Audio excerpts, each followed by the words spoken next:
ये कहानी है झारखंड की मिट्टी से जन्मे सबसे कीमती खजाने और लंबे बालों वाले एक लड़के की।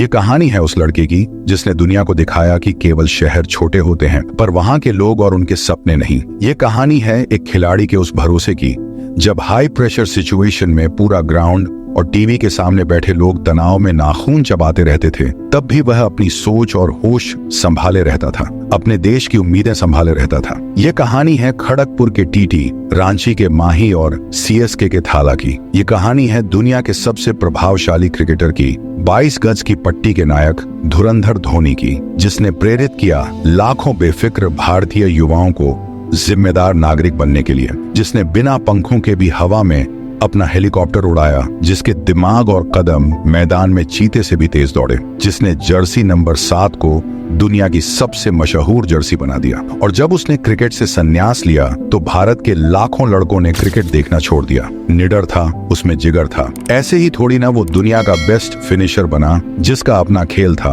अपने ही नियम थे। ऐसे ही थोड़ी ना वो कैप्टन कूल बना। नमस्कार दोस्तों, आप देख रहे हैं स्पोर्टली का special episode the beginning of Mahendra Singh Dhoni.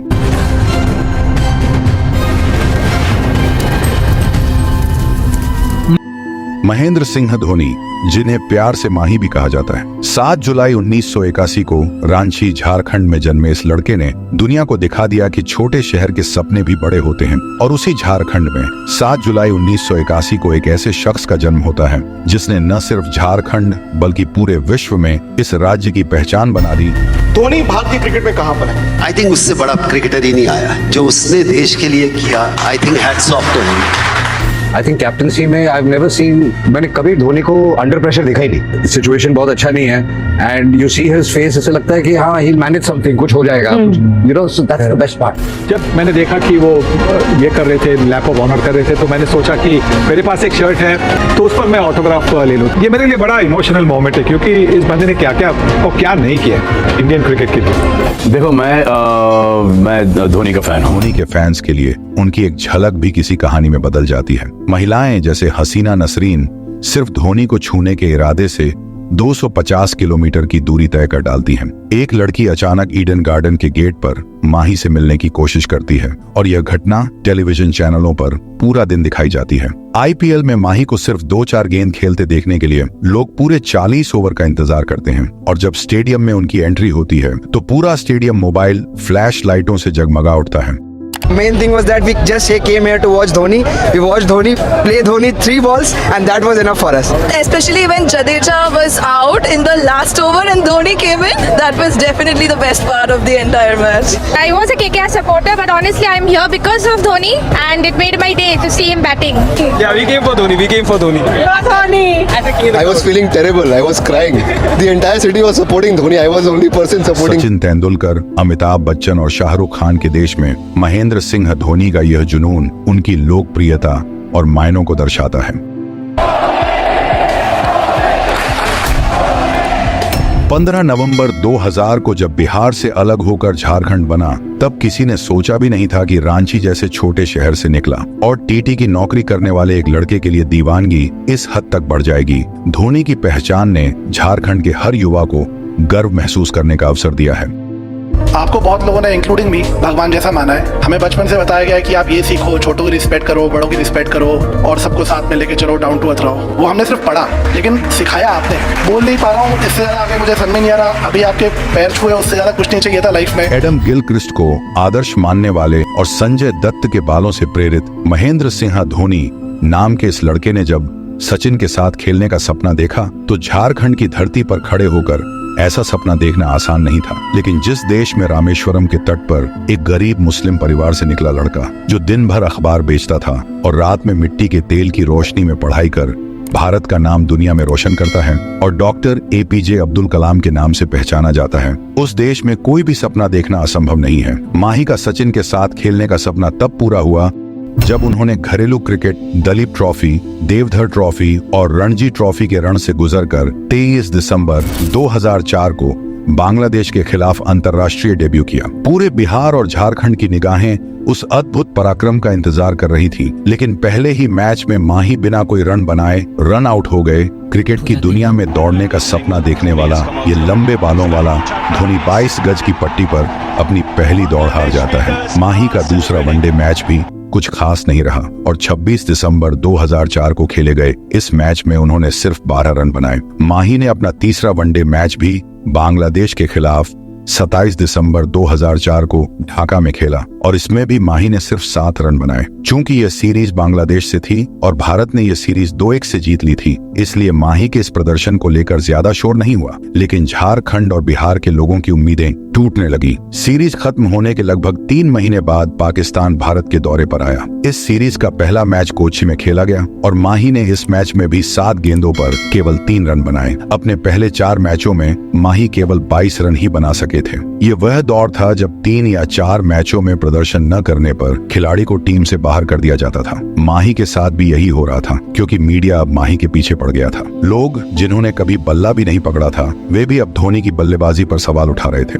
देश के हर छोटे बड़े शहर में माही के खिलाफ बातें हो रही थी। धोनी को टीम से बाहर करने की यह चर्चा अब सोशल मीडिया पर आग की तरह फैल गई थी। माही के खिलाफ बने इस माहौल से झारखंड और बिहार के लोगों की उम्मीदें धुंधली पड़ने लगी थीं। लेकिन इस मुश्किल वक्त में एक शख्स ऐसा भी था जो अभी भी माही के साथ खड़ा था, और वह थे द लेजेंड सौरव गांगुली। गांगुली ने धोनी को घरेलू क्रिकेट में खेलते हुए देखा था और वे उनकी प्रतिभा से परिचित थे। हालात इतने बिगड़ गए थे कि माही को भी अब यह लगने लगा था कि उनका खेल यहीं खत्म हो गया है, लेकिन गांगुली ने ठान लिया था कि धोनी कहीं नहीं जाएंगे। पाकिस्तान के खिलाफ दूसरे मैच में गांगुली ने फिर से माही को प्लेइंग 11 में शामिल किया। ये वही फैसला था जिसने भारतीय क्रिकेट की पूरी तस्वीर बदल दी। 5 अप्रैल 2005 को विशाखापत्तनम में खेले गए इस मैच में गांगुली ने टॉस जीतकर बल्लेबाजी करने का फैसला किया। वीरेंद्र सहवाग और सचिन तेंदुलकर ने पारी की शुरुआत की। सहवाग ने शुरुआती ओवर में ही कुछ चौके मारकर भारत को अच्छी शुरुआत दी, लेकिन चौथे ओवर में तेंदुलकर रन आउट हो गए और भारत ने अपना पहला विकेट खो दिया। सभी ने सोचा कि गांगुली तीसरे नंबर पर बल्लेबाजी करेंगे, लेकिन मैदान पर महेंद्र सिंह धोनी को देखकर सब हैरान रह गए। ये वही लड़का था जिसने अपने पहले 4 मैचों में सिर्फ 22 रन बनाए थे और जिसे टीम से बाहर करने की बातें हो रही थी। वह लड़का जो अपने प्रारंभिक 4 मैचों में सिर्फ 22 रन बना सका था। वह लड़का जिसे सिर्फ 1 दिन पहले तक टीम से बाहर निकाल देने की बातें की जा रही थी। वह लड़का जो अब तक 7वें नंबर पर बल्लेबाजी कर रहा था। गांगुली ने धोनी को तीसरे नंबर पर भेजने का फैसला किया, क्योंकि उन्हें पता था कि धोनी ने घरेलू क्रिकेट में इसी पोजीशन पर बेहतरीन प्रदर्शन किया था। इस मैच के पहले गांगुली खुद भी पहले मैच में इस पोजीशन पर कुछ खास नहीं कर पाए थे। उस समय लोगों को दादा का यह फैसला न पसंद आया था और न ही समझ में आया था, लेकिन लोगों को क्या पता था कि यह दिन, यह तारीख, दादा की कुर्बानी और लंबे बालों वाला वह लड़का इतिहास में हमेशा हमेशा के लिए दर्ज हो जाएंगे। लेकिन दादा को विश्वास था कि धोनी इस पोजीशन पर बेहतर प्रदर्शन करेंगे। वह लड़का अब सौरव गांगुली की जगह तीसरे नंबर पर बल्लेबाजी करने के लिए मैदान में आकर उन पाकिस्तानियों के सामने खड़ा हो गया था। अगर आपको स्पोर्टली की डॉक्यूमेंट्री स्टोरी अच्छी लगती है, चैनल को सब्सक्राइब कर लें।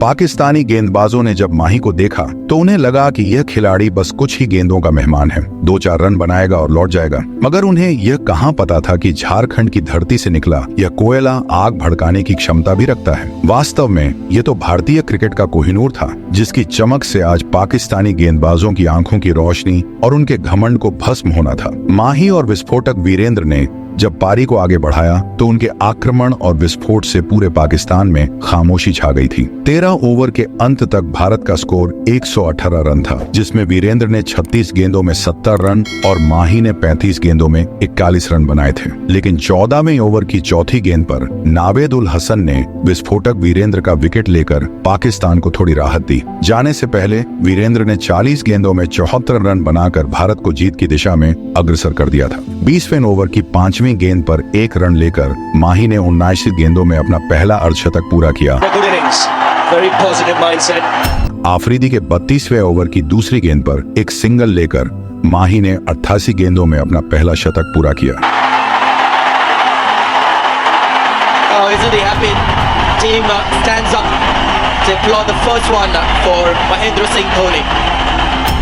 उस समय वह लंबे बालों वाला लड़का मैदान में अपने बल्ले को हवा में लहराते हुए खड़ा था। जो लोग एक दिन पहले तक उसे टीम इंडिया से बाहर करने की बातें कर रहे थे, वे अब टीवी के सामने और स्टेडियम में खड़े होकर उसके सम्मान में तालियां बजा रहे थे। जिस दादा के फैसले पर सवाल उठाए गए थे, अब उसे महान रणनीतिकार घोषित किया जा रहा था। माही ने इस मैच में 123 गेंदों पर 148 रन बनाकर विश्व क्रिकेट में अपने आगमन की घोषणा कर दी थी। विस्फोटक वीरेंद्र के 40 गेंदों में 74, माही के 123 गेंदों में पर 148 और राहुल द्रविड़ के 79 गेंदों में 52 रनों की पारियों के दम पर भारत ने पाकिस्तान के सामने 357 रन का एक विशाल लक्ष्य खड़ा कर दिया। जब पाकिस्तान ने इस लक्ष्य का पीछा किया तो उनकी पूरी टीम 298 रनों पर सिमट गई। 123 गेंदों पर 148 रन की विध्वंसक पारी खेलकर माही ने पूरे झारखंड को दिवाली का तोहफा दिया था। खड़गपुर के प्लेटफॉर्म से निकलकर वह लंबे बालों वाला लड़का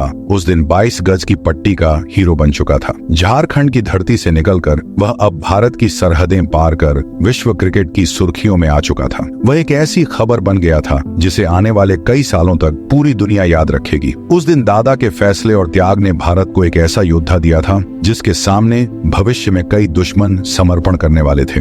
वीडियो अच्छी लगी हो तो लाइक और सब्सक्राइब जरूर करें और आपको नेक्स्ट वीडियो किस खिलाड़ी के ऊपर चाहिए कमेंट में जरूर बताएं। धन्यवाद।